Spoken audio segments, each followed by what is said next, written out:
quelques trésors pour être un bon commerçant. Un commerçant qui ne ruse pas, qui ne triche pas, qui à travers son commerce s'éloigne de la colère d'Allah subhanahu wa ta'ala. Un commerçant qui gagne les cœurs, qui attire les gens vers l'islam, montre le vrai comportement de Muhammad alayhi salatu wassalam. Sache que dans la majorité des contrées, l'islam est rentré, c'est pas avec l'épée, pas en versant le sang, c'est avec At-Tijara. Donc tu représentes l'islam, ya Abdallah, à travers ton commerce. Sois indulgent, véridique, digne de confiance, montre le sourire, sois doux avec les gens. N'oublie pas qu'Allah Azza wa Jal te voit, qu'Allah sait ce qu'il y a dans ton cœur. Crains ton Seigneur à travers ce commerce, à travers n'importe quelle vente. Si la personne arrive et c'est une femme âgée et il lui manque 3 centimes ou 5 centimes, lui dis pas non, je garde la marchandise et va me chercher l'argent. Wa anna Allah ya'lamu ma fi qulubina jami'an. Allah Azza wa Jal dit dans le Coran, ahsin kama ahsana Allahu ilayk. Et sois bienfaisant comme Allah a été bienfaisant envers toi. Ne sois pas un affamé assoiffé en courant toujours après le dunya. Vaut mieux avoir 1000 € halal tous les mois ou avoir 30 000 € haram et nourrir ta femme, tes enfants, tes parents avec du feu an-nar. Alhamdulillahi Rabbil Alamin. Wa usalli wa usallim ala ashrafi khalqillahi Muhammad ibn Abdillahi wa ala alihi wa sahbihi ajma'in. Wa ashhadu an la ilaha illa Allah wahdahu la sharika lah. Wa ashhadu anna sayyidana wa habibana Muhammadan Abdullahi wa rasuluh. Amma ba'du, ceci dit mes chers frères et sœurs, en quelques mots, Inch'Allah ta'ala, je voulais présenter à mes frères et sœurs, les personnes âgées comme les plus jeunes, les hommes comme les femmes, et principalement à nos frères et sœurs commerçants et commerçantes, ces quelques recommandations qui sont en vérité, haqiqatan, ils sont des trésors, quelques trésors. Et plus particulièrement, si on veut plus précisément, 10 trésors pour être un bon commerçant. 10 trésors pour être un bon commerçant, et ceci de façon très brève, car il faudrait bien plus qu'un prêche pour détailler ce sujet. 10 trésors pour être un bon commerçant. Un commerçant qui ne ruse pas, un commerçant qui ne triche pas, un commerçant qui à travers son commerce se rapproche d'Allah subhanahu wa ta'ala et s'éloigne de la colère d'Allah subhanahu wa ta'ala. Un commerçant qui gagne les cœurs, un commerçant qui attire les gens vers l'islam, un commerçant qui montre le vrai comportement de Muhammad alayhi salatu wassalam. 10 trésors pour être un bon commerçant. Celui qui les met en application, wallahi bi'idnillahi azza wa jal, ce commerce lui sera profitable ici-bas et dans le delà, fi dunya wal akhirah. Parmi ces trésors, ayyuhal ahbab, il y a ce premier trésor qui est at-taqwallahi azza wa jal. La crainte pieuse envers ton Seigneur tabaraka wa ta'ala. Et cette recommandation, c'est la recommandation d'Allah subhanahu wa ta'ala aux premières et aux dernières générations. At-taqwallahi azza wa jal. De mettre entre toi et ton Seigneur, comme je le dis souvent, une protection. Entre toi plutôt et la colère de ton Seigneur. Le châtiment d'Allah azza wa jal, une protection. Et cette protection n'est autre que quoi? Fi'lu ta'at wa tarkul ma'asi. Le fait d'obéir au commandement divin et de délaisser les désobéissances. Donc pourquoi tu dois craindre Allah azza wa jal? Premièrement, écoute bien et suis bien avec moi. Premier des trésors, pour éloigner la colère d'Allah Azza wa Jal de toi. Car à travers le commerce mal effectué, à travers cette responsabilité mal effectuée, tu peux attirer la colère d'Allah subhanahu wa ta'ala sur toi, comme on va le voir à travers le Coran et la sunna authentique du prophète alayhi salatu wassalam. Donc ici, crains Allah Azza wa Jal. N'oublie pas qu'Allah Azza wa Jal te voit, qu'Allah sait ce qu'il y a dans ton cœur, qu'Allah sait ce qu'il y a dans ta poitrine, qu'Allah Azza wa Jal te voit et qu'Allah subhanahu wa ta'ala ordonne à des anges de noter tous tes faits et gestes et paroles, du premier jusqu'à la dernière parole. Et quand tu rencontreras ton Seigneur, tu rendras des comptes sur tous tes faits et gestes, ya Abdallah. Donc crains ton Seigneur tabaraka wa ta'ala à travers ce commerce, à travers n'importe quelle vente. Et ceci, je m'adresse aux frères et sœurs, commerçants particulièrement, mais aux frères et sœurs de façon générale, car on est tous amenés un jour ou un autre à vendre une chose, ne serait-ce qu'une chose. Donc tu es concerné par ce prêche. Écoute bien, ya Abdallah, crains Allah Azza wa Jal. Awalan, pour éloigner la colère d'Allah Azza wa Jal sur toi et attirer l'agrément de ton Seigneur tabaraka wa ta'ala. Deuxième des choses, c'est une cause par laquelle Allah subhanahu wa ta'ala te donne ta subsistance. 2 choses. Voilà le premier trésor, crains Allah Azza wa Jal. Allah Azza wa Jal dit dans le Coran, wa man yattaqillah yaj'al lahu makhraja wa yarzuqhu min haythu la yahtasib. Celui qui craint son Seigneur tabaraka wa ta'ala pieusement, la crainte pieuse, Allah Azza wa Jal va lui donner des issues favorables et il va lui donner sa subsistance d'où il ne s'attend même pas. Subhanahu wa ta'ala. Non seulement il te donne des issues favorables à travers ton commerce et ta vie d'ici-bas, mais aussi, en plus de ça, il te donne ta subsistance d'où tu ne t'attends même pas pour te rappeler, ya Abdallah, que c'est Allah subhanahu wa ta'ala le pourvoyeur. Crains Allah azza wa jal. Deuxième recommandation, ou deuxième trésor si tu veux, l'intention. Et une bonne intention. Et comme il disait Ibn al-Mubarak rahimahullah ta'ala, combien de petites actions sont devenues énormes, lourdes auprès d'Allah azza wa jal, dues à la bonne intention et la grande intention qui était ou qui avait précédé cette action. Et Ibn al-Mubarak il continue et il dit combien de grandes actions sont devenues minimes, toutes petites. Dû à quoi? À la petite intention ou la mauvaise intention qui l'a précédée. Et une bonne intention à travers ton commerce. Quelle intention? Quelqu'un va me dire, je ne comprends pas trop. Quelle intention? Écoute bien. Sache qu'il y a une règle en islam qui nous rappelle que quoi? Toutes les choses qui concernent la vie d'ici-bas. Les choses mondaines. D'accord? Les choses moubah, c'est-à-dire permises. C'est pas des actes d'adoration, c'est des choses permises. C'est-à-dire que ce n'est pas un acte d'adoration comme le fait par exemple de travailler, d'être instituteur, d'être médecin, d'être commerçant. C'est des choses permises. Mais quand tu ajoutes à cette action une intention pour se rapprocher d'Allah subhanahu wa ta'ala, non seulement tu vas bénéficier des gains de ce commerce ou de ce travail, ici tu vas en profiter ici-bas à travers l'argent qui va découler de ce travail, mais en plus de cela, va s'ajouter à cet argent-là des hasanat. Pourquoi? Tu as mis l'intention de te rapprocher d'Allah Azza wa Jal ici à travers ce commerce ou ce travail. Par exemple, une personne qui commerce simplement pour gagner de l'argent d'ici-bas. Ici, il n'a pas de récompense particulière, si ce n'est que quoi? Bien sûr, il s'est écarté du haram pour aller vers le halal. Il nourrit sa famille, il en sera récompensé. Mais si toi, tu mets une intention particulière dans ton commerce, dans ton travail ou dans toute autre chose, c'est quoi cette intention? C'est d'être profitable à la communauté. D'être profitable pour les musulmans et pour la communauté du prophète alayhi salatu wassalam.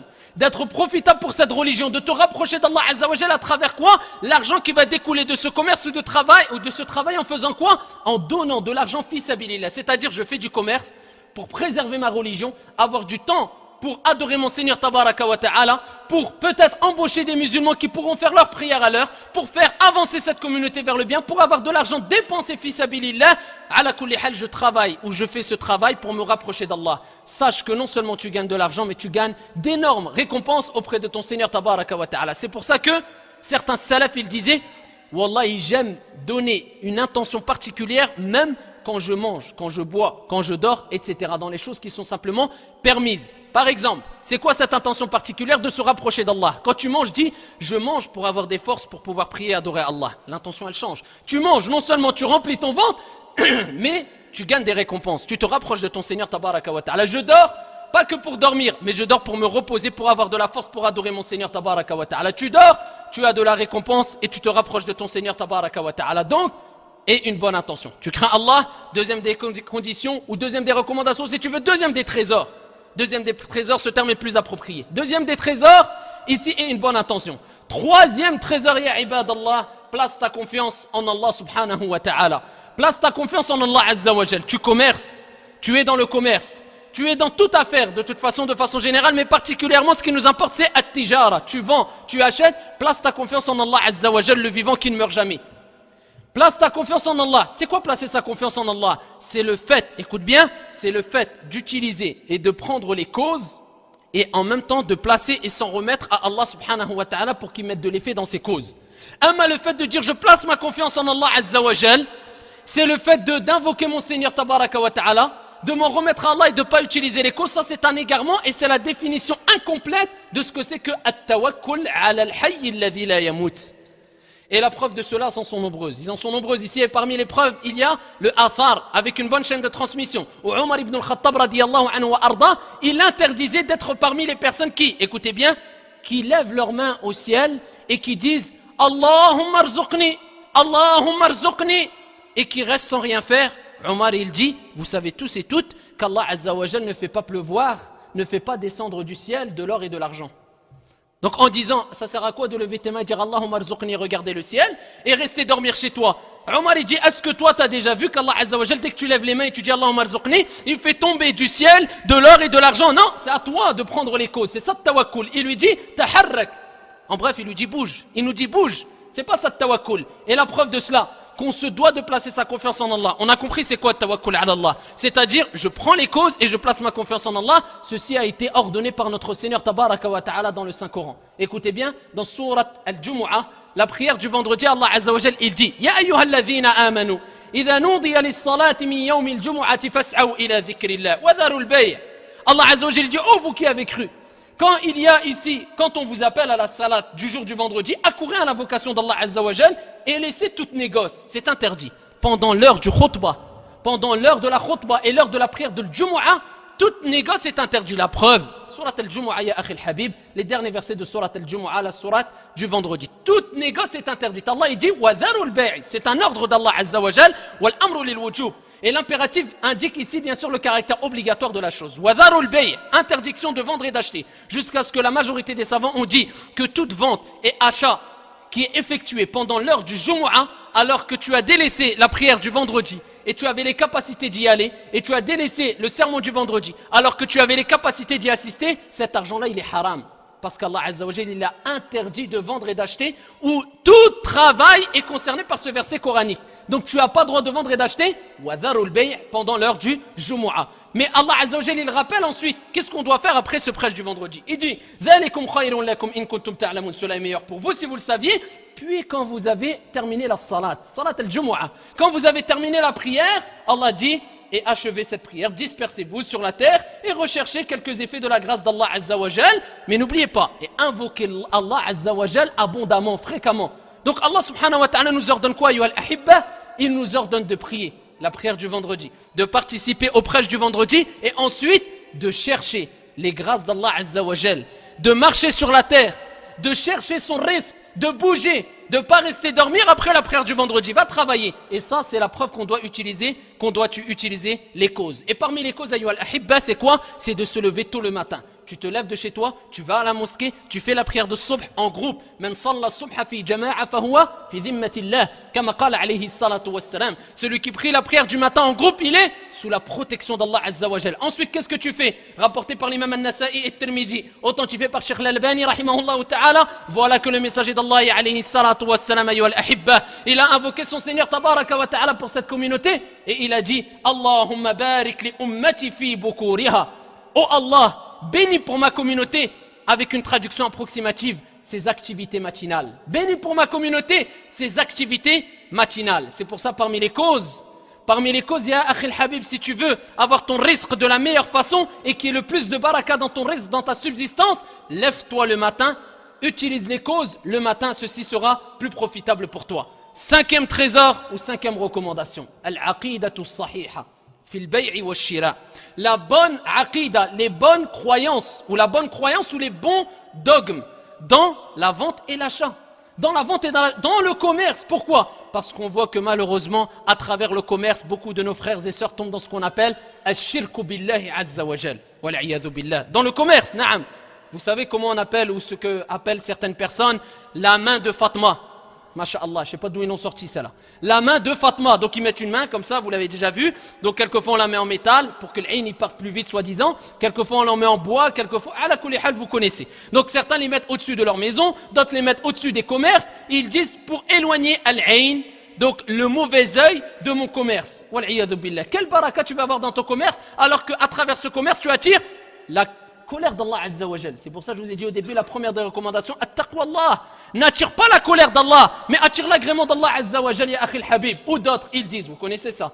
Il rentre dans un commerce ou dans une maison neuve, et il dit, prends de l'eau et du lait, ou mets du lait dans les coins de la maison, ou du sel, ou je ne sais quoi. D'où ça sort? D'où tu l'as sorti, celle-là? Subhanallah, wallahi, tu dis à n'importe quelle personne, ça fait plus rire qu'autre chose. Et toi, tu t'accroches à cette croyance erronée, à cette croyance qui va à l'encontre de la croyance authentique. Donc, et une bonne aqida, place ta confiance en Allah Azza wa Jal. Et si tu veux éloigner al-ayn, le mauvais œil, de toi, de ton commerce, à toi de faire les invocations du soir et du matin et de chercher protection auprès d'Allah Azza wa Jal. Sixième recommandation, al-istighfar. Celui qui veut des biens, celui qui veut des enfants. Des enfants, j'ai pas d'enfants. La ghalib, je suis stérile. Allah Azza wa Jal m'a éprouvé. Je peux pas avoir d'enfants. Tu veux des enfants? Écoute bien. Celui qui veut des biens, celui qui veut des enfants et celui qui veut qu'il pleuve, la pluie. Parmi les causes qui font qu'Allah Azza wa Jal te donne des biens, des enfants et fait tomber cette baraka, cette bénédiction sur la surface de la terre qui n'est autre que quoi? Al-matar, la pluie. Écoute ce que Allah Azza wa Jal dit dans le Coran Al-Karim concernant Nuh alayhi salam, dans la sourate Nuh.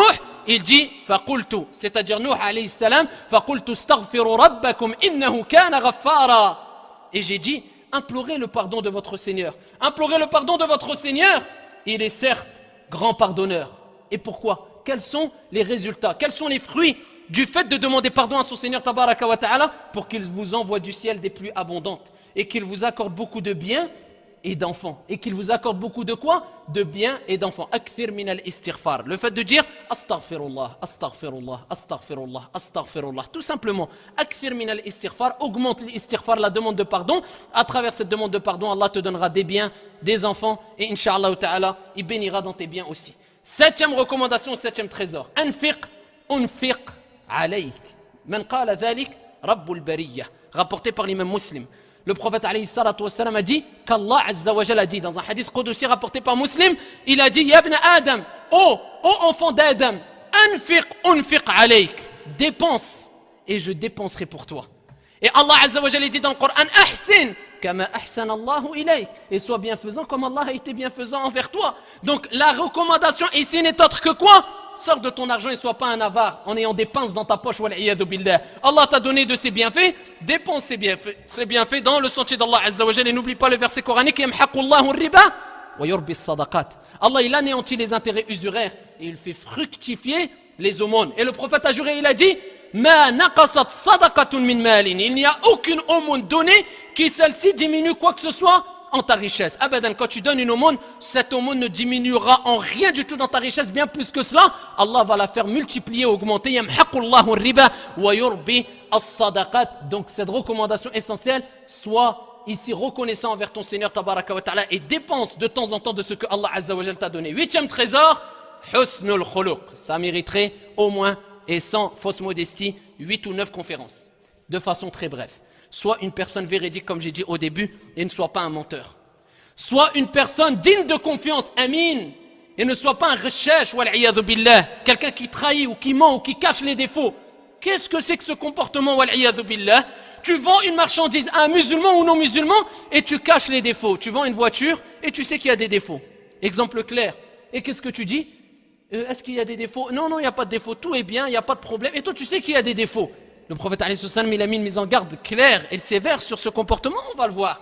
Le fait de vendre ne serait-ce qu'une chose qui vaut 3 € et tu connais des défauts et tu caches ces défauts, wal'iyadhu billah. Ça c'est le comportement de qui tu veux, sauf du musulman croyant, sauf du musulman digne de confiance, sauf du musulman sincère et véridique. Tu as peur de quoi? De perdre 500 € ou 1000 €? Tu préfères perdre 1000 € ou ta religion?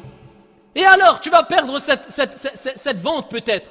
Et peut-être même que la personne, tellement qu'elle va voir que tu es véridique, wallah, il aura encore plus confiance en toi. Quand il va voir, tu vas dire tous les défauts. Même une petite rayure qui ne se voit pas sous le châssis, tu vas lui dire il y a une rayure. Il va dire subhanallah, celui-là, c'est pas lui qui va me trahir. C'est vrai ou pas? Tandis que si tu commences il n'y a rien du tout.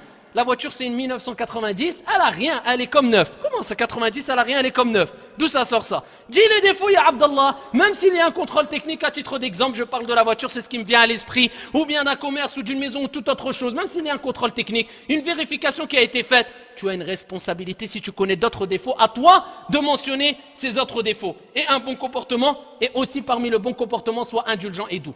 Les preuves rapides du bon comportement, et ça c'est le 8e trésor, c'est quelques hadiths très brefs que je vais vous citer car on n'a pas le temps, mais écoutez, méditez ces hadiths qui sont riches en exhortation, riches en fruits pour celui qui a un cœur. Rapporté par l'imam Muslim, selon Abi Huraira, radiyallahu anhu arda, le messager d'Allah alayhi salatu wassalam, écoutez bien, il passa un jour devant un commerçant qui avait à l'étage de la nourriture.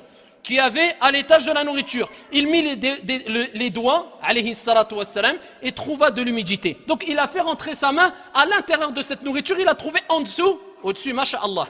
Tout est bien, tout est beau, il n'y a pas de problème. En dessous, rempli de quoi? D'humidité. Donc, c'était de la mauvaise marchandise qui était cachée en dessous. Le messager d'Allah, alayhi salatu wassalam, dit, qu'est-ce que c'est que cela? Le commerçant répondit, c'est la pluie qui l'a mouillé, ya Rasulallah. Masha'Allah, la pluie l'a mouillé. Donc, entre guillemets, c'est pas de ma faute. Le messager d'Allah, alayhi salatu wassalam, rétorqua, pourquoi ne l'avez-vous pas montré? Pour que les gens la voient, n'est pas des nôtres, celui qui nous trahit ou le tricheur. Man ghashana falaysa minna.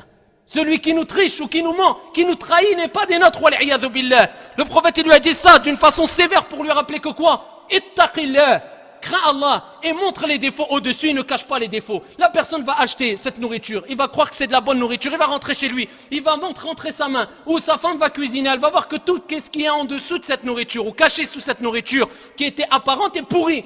Est-ce que ce n'est pas une honte? Est-ce que ce n'est pas une trahison? Est-ce que ça ne fait pas partie de la tricherie interdite en islam? Wal'iyadhu billah. Écoute cette deuxième preuve encore, rapportée par l'imam Ahmed, authentifiée par Sheikh al-Albani dans Sahih al-Jami'. Le prophète alayhi salatu wassalam, La meilleure des créatures sur la surface de la terre nous rappelle que quoi? Al-muslimu akhul muslim. Le musulman, c'est le frère du musulman. C'est pas l'ennemi. Al-adou, wal-iyadhu billah. Ça, c'est le prophète alayhi salatu wassalam qui l'a dit. Al-muslimu akhul muslim. C'est le frère du musulman. Ensuite, il dit quoi? Quand il lui vend une chose, il n'a pas le droit de vendre cette chose-là sans lui montrer tous les défauts ou en cachant quelconque défaut. Tu n'as pas droit, la yajouz, bi'ijma'il ulama, à l'unanimité des savants, avec les preuves du Coran et de la Sunna, de vendre une chose alors que tu connais les défauts. Et dis la vérité, si tu veux le baraka dans tes biens, dans ta famille, dans ta maison, dans ta nourriture, dis la vérité et sois pas un menteur. Écoute bien ce que le prophète alayhi salatu wassalam a dit. Et avant cela, je veux vous rappeler une histoire qui me vient à l'esprit, rapportée par Abu Hanifa. Ou plutôt qui est arrivé à Abu Hanifa. Ce savant, vous connaissez, le grand savant Abu Hanifa. Il était vendeur, il vendait du tissu. Une vieille femme est arrivée vers lui. Regardez as-sitr. Mais pour avoir ce degré de véracité, de sincérité, de crainte pieuse, il n'y a pas de secret. Il faut avoir quoi? Khashiyatullahi azza wa jalla, la peur de ton Seigneur. Et cette peur, c'est quoi? Al-khashia, c'est la peur accompagnée de ilm, de science. C'est ça al-khashia. Amma la peur tout seul, c'est le khawf. Mais la peur accompagnée de science, c'est al-khashia. Innama yakhsha Allah min ibadihi al-ulama. Abu Hanifa, min akbar al-ulama. Une femme est venue lui dire, tiens, je te vends ce tissu, 100 dirhams. Il lui dit, non. Elle lui dit, tu veux pas acheter 100? Non, je te donne plus. Elle dit, bah khlas, 200. Il dit, non, ça vaut plus. Elle lui dit, bah 300 et barakallahu fik. Il lui dit, non, ça vaut plus. Subhanallah, ça existe à notre époque. Masha'Allah, ça vaut plus. Ensuite, elle lui dit, écoute, je suis une vieille femme, est-ce que tu ris de moi? Il lui dit, non, ça vaut plus, je te donne 400. Et sache que le prophète alayhi salatu wassalam a dit, ad-dinu nasiha. La religion, c'est le conseil. C'est un conseil que je t'ai donné, ça valait plus, je t'ai donné ce que ça valait.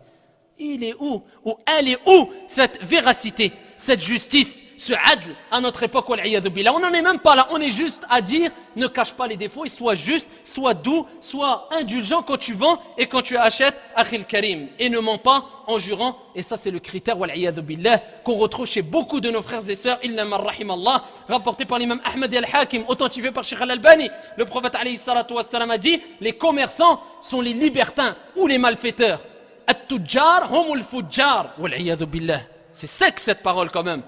C'est dur cette parole, on va dire. Écoutez bien, al-fujjar humul fujjar. Les commerçants, ce sont les malfaiteurs ou les libertins.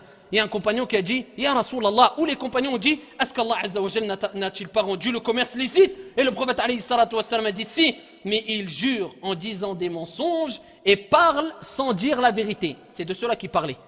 Il jure en quoi? En mentant. Quand il parle, il ment. Et quand il jure, il ne dit pas la vérité. C'est un grand menteur. Celui-là est considéré par le prophète alayhi salatu wassalam de quoi? Fajir, libertin. Soit indulgent, comme on a dit dans ce 8e trésor, soit indulgent, soit doux. Et le sourire, quand tu vends, quand tu achètes, sache que dans la majorité des contrées, l'islam est rentré, c'est pas avec l'épée. C'est pas en versant le sang, c'est avec quoi? At-tijara, le commerce, et vous le savez tous et toutes, si ce n'est la majorité d'entre vous.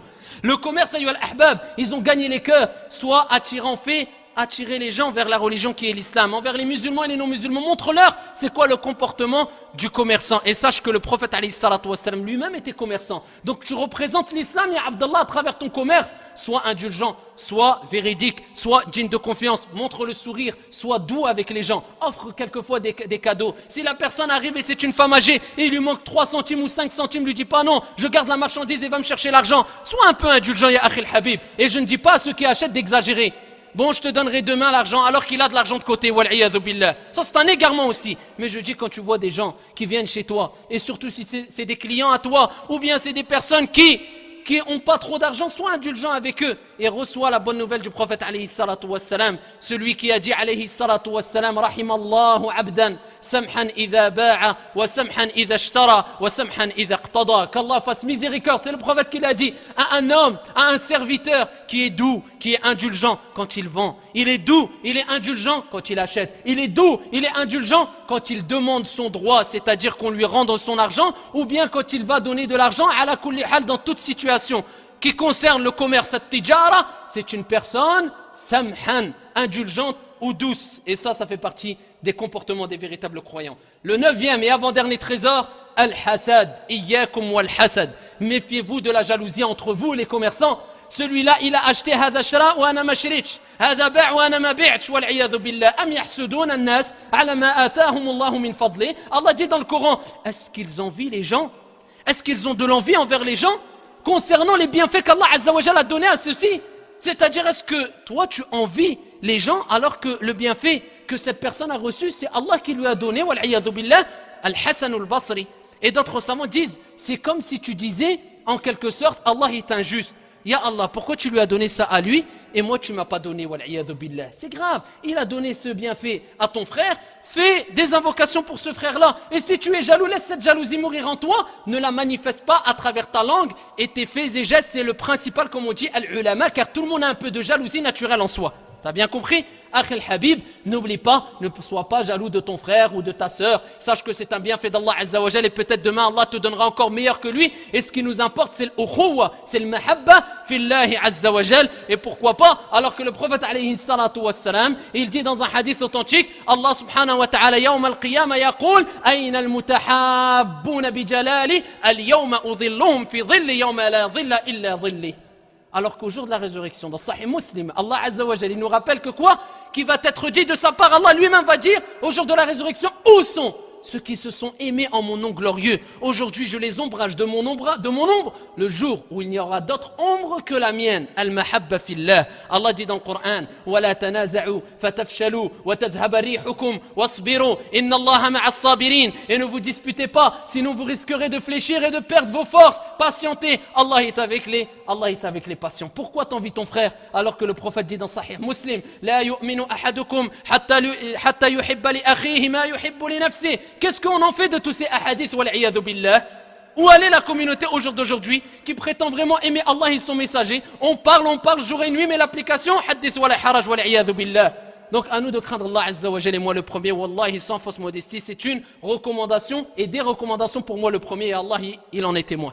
Ici on se doit de craindre Allah et de ne pas jalouser nos frères. Allah lui a donné, alhamdulillah. Ne va pas aussi vendre ou acheter sur le dos de ton frère. Rawahu al-imam Muslim, la yabi' ahadukum ala bay'i akhi wa la yakhtub ahadukum ala khitbati akhi. Le prophète l'a interdit de faire une vente sur le dos de ton frère ou de demander la main d'une femme alors que ton frère a déjà demandé cette main-là.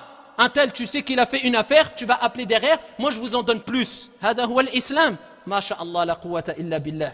Toi tu es dans un pur égarement, un égarement évident et clair, ya Abdallah. Repens-toi auprès de ton Seigneur tabaraka wa ta'ala. Après ça, après cette tricherie, cette trahison, alors que le prophète dit man ghashana falaysa minna. Tu crois qu'il y aura le baraka dans ton argent? Wallah, tu vas courir jour et nuit, tu vas gagner peut-être 10 000 euros, demain 30 000 euros, après-demain 40 000 euros, il va t'arriver le Monseba, tu vas perdre 100 000 euros. Et n'oublie pas ça. Continue à tricher, à ruser. يخادعون الله والذين آمنوا وما يخدعون إلا أنفسهم وما يشعرون. Allah Azza wa Jalla parle de qui? Le munafiqin. Il dit quoi? Ils essaient de tromper Allah et ceux qui ont cru, mais ils ne trompent qu'eux-mêmes. Et ils ne s'en rendent même pas compte, wal'iyadhu billah. Ça, tu es en train d'essayer de tromper qui, Abdallah? Tu trompes que toi-même. Et ça, c'est le critère. Et tu ressembles aux hypocrites si tu fais cela. Donc, crains Allah Azza wa Jal et ne jalouse pas ton frère. La 10e et dernière des recommandations, et la 10e ou le 10e et dernier trésor, ayyuha al-ahbab, al-qana'a, la suffisance. Sois pas ici une personne affamée, assoiffée. Tu gagnes 1000 euros, t'en veux 5000. Tu gagnes 5000, t'en veux 100 000. T'en 100 000, t'en veux 300 000. Toujours tu cours après le dunya. Pourquoi je vous dis ça, le qana'a? Si tu as le qana'a, la suffisance, c'est-à-dire tu te satisfais, alhamdulillah, de ce que tu as. Tu essayes de gagner. Gagne. Si tu es millionnaire, tant mieux. Mais le principal, c'est quoi? C'est de ne pas courir après le dunya à un point où tu oublies la demeure dernière à l'akhira, où tu oublies que dans 2 secondes ou 2 minutes ou 2 heures ou 2 mois, tu peux mourir. Allah Azza wa Jalla dit dans le Coran, et je vous répète souvent ça, et à moi-même le premier, Allah dit on va vous éprouver par le mal et le bien à titre de quoi? De tentation. C'est-à-dire quand tu as des épreuves, des malheurs, c'est une épreuve. Quand tu as du bien, de l'argent et autres, c'est une épreuve. Et la plus grande des épreuves, c'est d'être éprouvé par le bien, parce que tu as tendance à oublier ton Seigneur tabaraka wa ta'ala. Al-qana'a, ce que tu as dit, alhamdulillah, vaut mieux avoir 1000 euros halal tous les mois, ou avoir 30 000 euros haram et nourrir ta femme, tes enfants, tes parents avec du feu, an-nar. Wal'iyadhu billah. Al-qana'a, la suffisance. Et ici, ne sois pas un affamé assoiffé en courant toujours après le dunya et délaisser toujours ici les prières et les actes d'adoration. Allah, il a décrit les croyants sincères, véridiques, et il dit rijalun, des hommes. Regardez, masha'Allah, rijalun la tulhihim tijaratun wala bay'un عن ذكر الله وإقام الصلاة الآية. Allah Azza wa Jalla dit des hommes dont ici leur vente, leur achat, leur commerce ne les distrait aucunement au rappel d'Allah Azza wa Jalla. Ici, ça ne les détourne pas, ces hommes-là qu'Allah a décrit dans le Coran du rappel d'Allah Azza wa Jalla et de quoi? Et de la prière. Donc à vous de vous accrocher à cette prière, à la religion, cours après le dunya, mais sans excès et cette suffisance. Et ça ne fait pas partie, la dernière chose que je vais vous dire, de ces recommandations simplement pour les commerçants, mais c'est pour tous et toutes, ayyuhal ahibba. Écoutez bien et n'oubliez pas cette invocation. Le prophète alayhi salatu wassalam, il dit dans un hadith rapporté par l'imam al-Tirmidhi, Hassanahu al-Albani rahimahullah ta'ala min hadith Umar ibn al-Khattab radiyallahu anhu arda. Le prophète alayhi salatu wassalam a dit, toute personne qui rentre dans un souk, man dakhala as-souk, faqal, et qui dit, la ilaha illallah. Et le souk ici, comme on dit l'ulama, c'est même un supermarché. Tu rentres dans un supermarché ou dans un marché. Ici, si tu dis cette invocation, écoute bien, c'est quoi la récompense? Man dakhala as-suq faqal la ilaha illallah wahdahu la sharika lah lahu al-mulk wa lahu al-hamd yuhyi wa yumit wa huwa hayyun la yamut biyadihi al-khayr wa huwa ala kulli shay'in qadir kataba Allahu lahu alfi hasanah wa maha lahu alfi سيئة وقال عليه الصلاة والسلام ورفع له ألف درجة. Toute personne qui dit cette invocation que je viens de citer, La ilaha illallah wahdahu la sharika lah, l'invocation que vous retrouvez dans Hisnul Muslim, la citadelle du musulman, jugé bon par Sheikh Al-Albani. Ici, celui qui dit cette invocation, quand il rentre dans un marché ou un supermarché, il a 1 million de hasanat, 1 million de péchés enlevés, et Allah Azza wa Jalla l'élève de 1 million de degrés. Donc n'oubliez pas cette invocation, surtout pendant la période des soldes, car la plupart des gens font les soldes et rentrent dans les magasins. أقول قولي هذا وأستغفر الله لي ولكم. اللهم اهدنا واهد بنا واجعلنا سببا لمن اهتدى. اللهم اهدنا واهد بنا واجعلنا سببا لمن اهتدى. اللهم رد الأمة إلى الحق ردا جميلا.